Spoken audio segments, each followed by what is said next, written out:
Hey y'all, I am here taking y'all on the journey of making my first loaf, official loaf of soap that's going to be ready in about 4 to 6 weeks to sell. I just want to kind of show y'all what I have going on here. So I pre-measure everything because that just makes it a lot easier. So I have my oils and fats here already measured out. Um, Sorry y'all, my stuff getting foggy.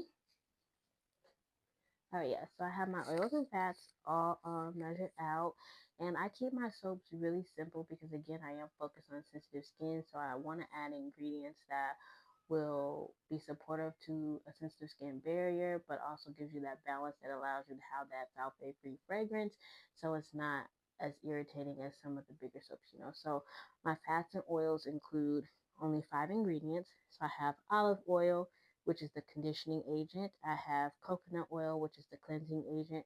I have shea butter, which allows for that creamy lather that you're going to need to really support your skin. I have avocado oil to give it that skin slip, that natural skin feel that you need. And then lastly, I have castor oil for a bubble stabilizer. So really supportive ingredients. I also have my lye here, and I know a lot of people say things about lye, but when it comes to soap making, lye is just basically the chemical that will cause the chemical reaction, which will turn these oils and fats into soap. By the time the soap bar actually cures, there is no lye left in the soap. So lye has completely cured out of the soap. And then, of course, you have your distilled water here that you need. You definitely need distilled water, not sink water, not purified water, anything like that. You need distilled water. And then I have my 2 colorists that I'm going to use for the bar soap. And this is basically it. So the first step I'm going to do is I'm actually going to make my lye water, which personally, I like to make my lye water outside. So I'm actually going to step outside, mix my lye water, and then I'll be back. Oh, and then you also need a good handy thing to have is, let me grab it because I forgot. You want to have your thermometer here, your infrared thermometer, because your lye water is going to get really hot really fast. So you want something that you can read the degrees on. Like right now, I'm gonna let you know, like it's, can you read that? 70 degrees right now. So when I come back in, it's probably gonna be closer to like 200 degrees. So I'm gonna be back and show y'all the temperature difference because this is something that's very dangerous. That's why you see me with gloves, long sleeves, and it can give you a serious burn. So I'll be back. Okay, so now I mixed my lye water. I'm back. You're going to see me take the temperature, and the temperature is almost 100 degrees more than what I left. So this is why I said it's important to mix this and mix it carefully. And then I'm going to proceed to make the soap. All right, so I now have everything ready to go. I have my oils and fats melted, cooled down. I have my lye water made, cooled down, and they're all roughly the same temperature. So now this is the point where I'm going to mix them to start creating the soap.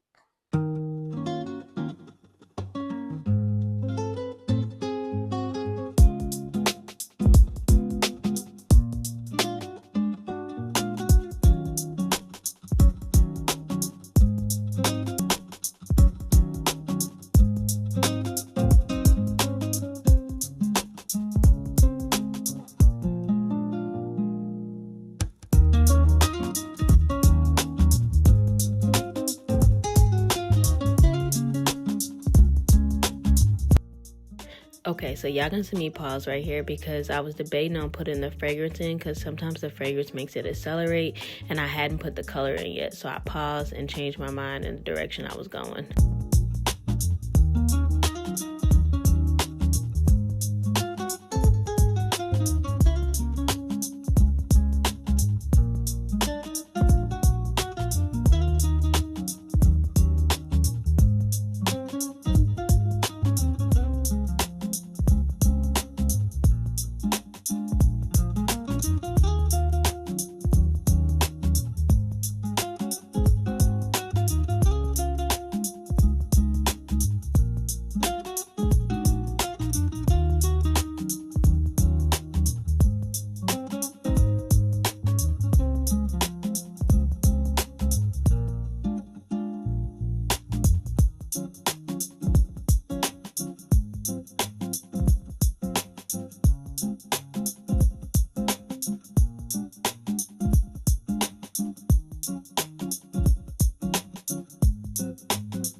So now I'm just designing the top, and then you're going to see me cover it with a cardboard box. That's to force the gel phase, and what that does is it pretty much makes the color a little bit more vibrant by heating up really fast on the inside. So it's the next morning. I just woke up. Y'all can see my eyes still puffy and everything. I'm going to go check on my soap loaf because I left it with the cardboard on it. So I'm going to go check and see what it looks like. So this is how I left it. And this is how it turned out. Beautiful. I don't really see any soda ash. I want to take it out. Hold on. Yeah, it looks pretty consistent throughout. I'm excited to cut into this. Final cut coming next. I literally just said final cut coming next and forgot to record it. But this is what it looks like. Beautiful bars on the inside. So now I'm just going to load it in my rack. It's going to sit there for the next 4 to 6 weeks until it's ready and cured. And here is the final look. I'm super excited. Don't forget to like, follow, and subscribe to my page.